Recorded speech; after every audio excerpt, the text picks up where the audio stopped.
CM ಸಾಹೇಬರಿಗೆ commissioner ಅವರಿಗೆ ಎಲ್ಲರಿಗೂ ಒಂದು ರಿಕ್ವೆಸ್ಟ್ ಮಾಡಿ ಕೇಳ್ಕೊಳ್ತಾ ಇದ್ದೀನಿ, ನಮಗೆ ದಯವಿಟ್ಟು ಹೆಲ್ಪ್ ಮಾಡಿ. ಒಂದು ಬೋಗಸ್ ಕಂಪನಿ ಆಂಬಿಡೆಂಟ್ ಮಾರ್ಕೆಟಿಂಗ್ ಅಂತ ಅವ್ರು ನಮ್ಮ ದುಡ್ಡು ತಗೊಂಡು ತುಂಬ ಮೋಸ ಮಾಡ್ತಿದ್ದಾರೆ, ತುಂಬ ಫೋರ್ಸ್ ಮಾಡ್ತಿದ್ದಾರೆ. ಫ್ಲ್ಯಾಟ್ಸ್ ತಗೊಳ್ಳಿ ಅಂತ ನಾವು ಇರೋದು ಪ್ರಾಪರ್ಟಿ ಏನೇನಿತ್ತು ಎಲ್ಲರ ಫ್ಯಾಮಿಲಿ ಹತ್ರ ಇದ್ದಿದ್ದು ದುಡ್ಡು ಎಲ್ಲ ತೊಗೊಂಡು ನಾವು ಆಂಬಿಡೆಂಟಲ್ಲಿ ಹಾಕಿದ್ವಿ, ಏನೋ ಒಂದು ದುಡ್ಡು ಬರುತ್ತೆ ಅಂತ ನಂಬ್ಕೊಂಡು. ಬಟ್ ಈ ಥರ ಮೋಸ ಮಾಡ್ತಾರೆ ಅಂತ ನಮಗೆ ಗೊತ್ತಿರಲಿಲ್ಲ. ದಯವಿಟ್ಟು ನಮ್ಗೆ ಹೆಲ್ಪ್ ಮಾಡಿ ಸರ್. ಮೊನ್ನೆ ರೀಸೆಂಟಾಗಿ 2 ಜುಲೈ ನಮ್ಮ ತಮ್ಮ ಆಕ್ಸಿಡೆಂಟ್ ಆಗಿ ತುಂಬ ಸೀರಿಯಸ್ ಆಗಿದ್ದಾನೆ. ಇವಾಗ ವಿಕ್ರಮ್ ಹಾಸ್ಪಿಟ್ಲಲ್ಲಿ ಎಷ್ಟೋ ಪ್ರಯತ್ನ ಪಡ್ತಾ ಇದ್ದೀವಿ. ನಮ್ಮ ದುಡ್ಡೇ ನಮ್ಮ ಹತ್ರ ಖರ್ಚಿಗಿಲ್ಲ. ಇವಾಗ ಒಂದು ಹಾಸ್ಪಿಟ್ಲಲ್ಲಿ ಇದು ಮಾಡೋಕ್ಕೆ ಟೆಸ್ಟಿಗೆ ಖರ್ಚಿಲ್ಲ. ತುಂಬ ಕಷ್ಟ ಆಗ್ತಿದೆ ನಮಗೆ. ನಾವು ತಪ್ಪು ಮಾಡಿಬಿಟ್ವಿ. ನಮ್ಗೆ ಇವಾಗ ಇಲ್ಲಿಂದ ಹೆಂಗೆ ಆಚೆ ಬರಬೇಕಂತ ನಮ್ಗೆ ಗೊತ್ತಿಲ್ಲ. ನಮಗೆ ಅಂತ ಇಲ್ಲ, ಬ್ಯಾಂಗ್ಳೂರಲ್ಲಿ ಇರೋರು ಎಷ್ಟೋ ಜನರು ಈ ಥರ ಪ್ರಾಬ್ಲಮಲ್ಲಿದ್ದಾರೆ, ಎಷ್ಟೋ ಜನರು ಸತ್ತೋದ್ರು. ಆದರೂ ಈ ಮನುಷ್ಯ ಆಂಬಿಡೆಂಟ್ ಮಾರ್ಕೆಟಿಂಗ್ ಓನರ್ ಫರೀದು, ಆಫಾಕು, ಅವನ ರಿಲೇಟಿವ್ ನಜೀಬು ಮತ್ತು ಇನ್ನೊಬ್ಬ ಮ್ಯಾನೇಜರ್ ಇರ್ಷಾದ್, ಇವರೆಲ್ಲ ಯಾರೂ ಬರ್ತಾ ಇಲ್ಲ, ಯಾರೂ ಕಾಣಿಸ್ತಾನೆ ಇಲ್ಲ. ಆವಾಗವಾಗ ಆಫೀಸಲ್ಲಿ ಯಾರ್ಯಾರೋ ಬಂದುಬಿಟ್ಟು ಸುಮ್ಮನೆ ನಮಗೆ ಹೆದರ್ಸ್ತಾರೆ, ಫ್ಲ್ಯಾಟ್ಸ್ ತಗೊಳ್ಳಿ, ಇಲ್ಲ ಅವ್ರ ಹತ್ರ ದುಡ್ಡು, ನೀವೇನು ಮಾಡ್ತೀರಾ ಮಾಡ್ಕೊಳ್ಳಿ, ಹಂಗೆಲ್ಲ ಹೇಳಿ ನಮಗೆ ತುಂಬ ಹಿಂಸೆ ಕೊಡ್ತಿದ್ದಾರೆ. ದಯವಿಟ್ಟು ನಮಗೆ ಹೆಲ್ಪ್ ಮಾಡಿ. ನಾವು ಮಾಡಿರೋದು ತಪ್ಪೆ, ಬಟ್ ಅದಕ್ಕೆ ಈ ಥರ ನಮಗೆ ಇಡೀ ಜೀವನ ಸಂಪಾದನೆ ಮಾಡಿರೋದು, ನಮ್ಮ ದುಡ್ಡನ್ನ ಹಾಳಾಗಕ್ಕೆ ನಮಗೆ ತಡ್ಕೊಳ್ಳೋಕ್ಕೆ ಆಗ್ತಾಯಿಲ್ಲ. ಅದನ್ನು ದಯವಿಟ್ಟು ನಮಗೆ ಹೆಲ್ಪ್ ಮಾಡಿ ಸರ್. ಈ ವಿಡಿಯೋ ಯಾರ್ಯಾರು ನೋಡ್ತಾರೆ, ಹೆಂಗೋ CM ಸರ್ಗೆ ಕಮಿಷನರ್ಗೆ ನಮ್ಗೆ ಗೊತ್ತಿಲ್ಲ ಯಾರ ಹತ್ರ ಹೋಗಿ ಏನು ಮಾಡಬೇಕಂತ.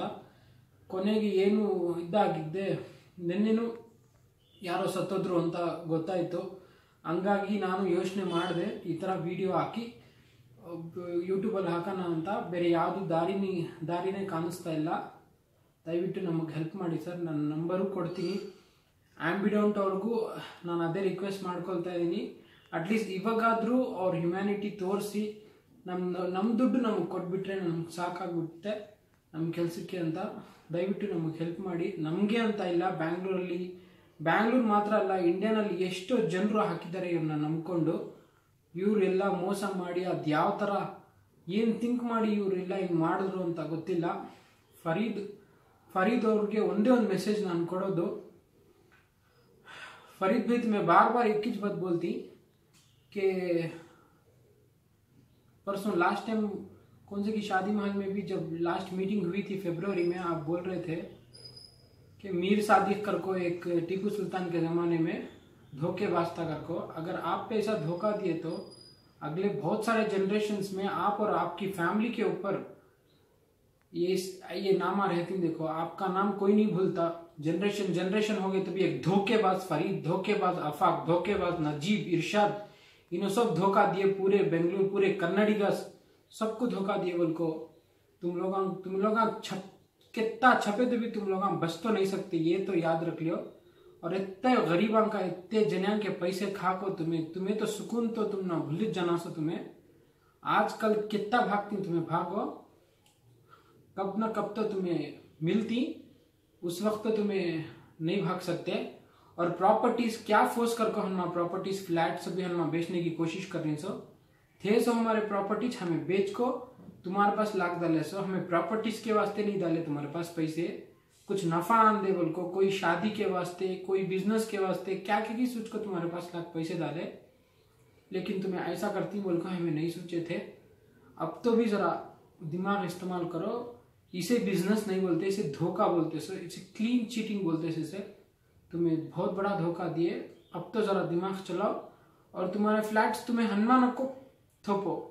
जितने भी बड़े बड़े बिल्डर्स हैं उनको पूरे फ्लैट्स उनको बेचो, उसमें से पैसा निकाल को तुम्हें उनको दियो। तुम्हें बोलती तुम्हारे पास जो आज के तारीख में जो तुम्हारे पास असेट्स है वो पूरे मेंबर्स को देखो भी तुम्हारे पास 100 करोड़ बचती बोल को, तो तुम्हें उनको दियो। वो बिल्डर्स वालों को अपनी पूरी प्रॉपर्टी बेच को लिक्विडेट कर को हमारा पैसा हम वापस करो, हम प्रॉपर्टी नहीं होना।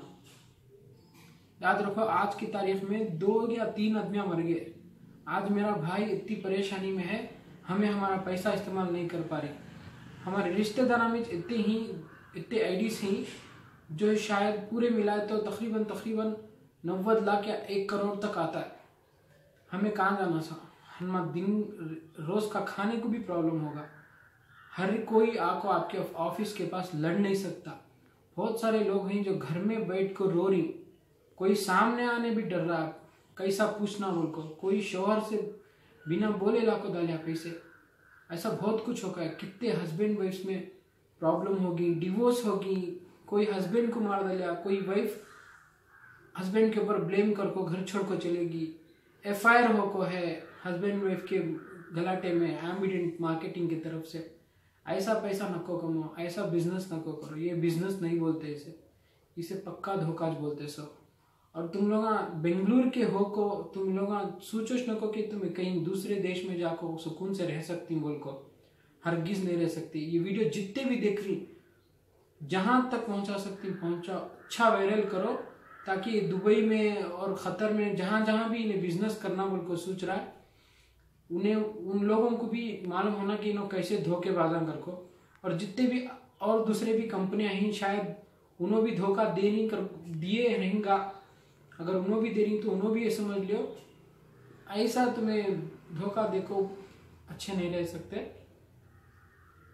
हमें ये एक लेटर मिलने वाला है हमें विक्रम हॉस्पिटल से कि हमारे भाई को लीवर ट्रांसप्लांट करना बोल को। जैसे लेटर मिलता है वो लेटर के साथ हमें कमिश्नर ऑफिस को जाना चाहिए। जितने भी मेरे एम्बिडेंट मेंबर्स हैं उनसे भी ये गुजारिश है कि हमें हेल्प करो, हमारा साथ दियो, हमें सब लड़ेंगे। और ये फरीद जैसे आदमियों को हमें ऐसा नहीं छोड़ना। उनको एक लेसन रहना कि धोखा देने वाले को कभी भी ऐसा पब्लिक नहीं छोड़ती, बल्कि पब्लिक का पैसा नहीं खाना। ऐसा हमारी मदद करो, हमारी हेल्प करो।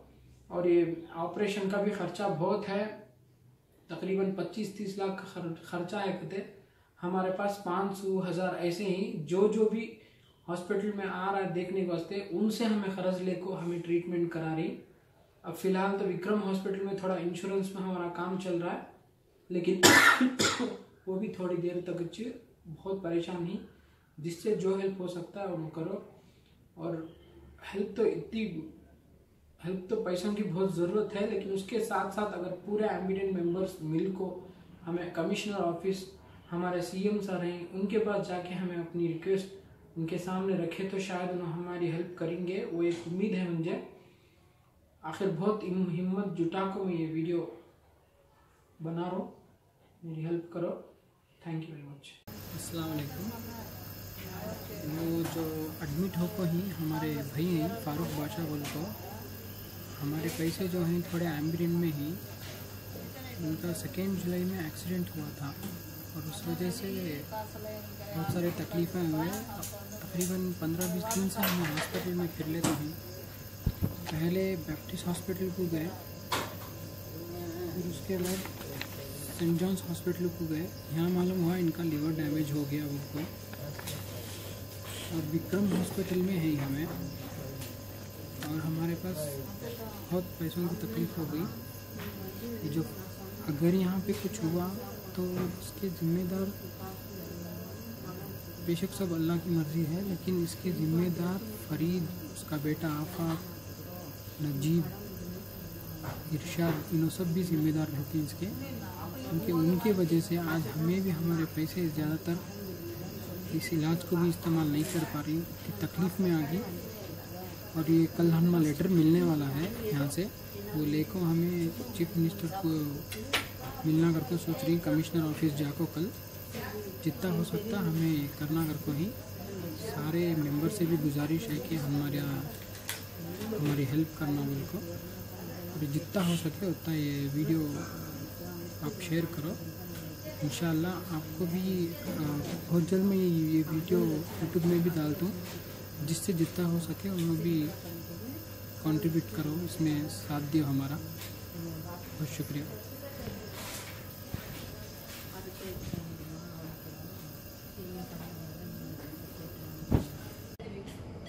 ಅಲ್ಲಿಂದ ಅವರು ಜನರಲ್ ವಾರ್ಡ್ ಶಿಫ್ಟ್ ಮಾಡ್ತಾರೆ. ಆಲ್ರೆಡಿ ಆಗಿದೆ, ಅದು ಬ್ಲಡ್ ಸೆಟ್ ಅದೆಲ್ಲ. ಹಲೋ, ಇಲ್ಲಿ ಎಂಡೋಸ್ಕೋಪಿಯಿಂದ ಒಂದು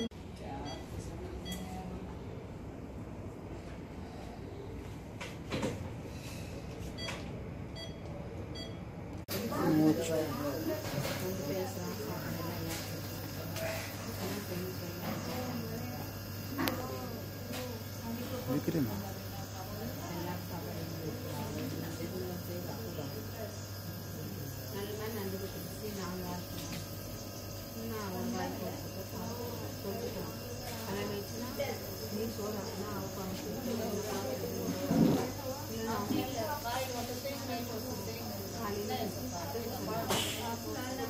சாப்பாடு எடுத்து செஞ்சு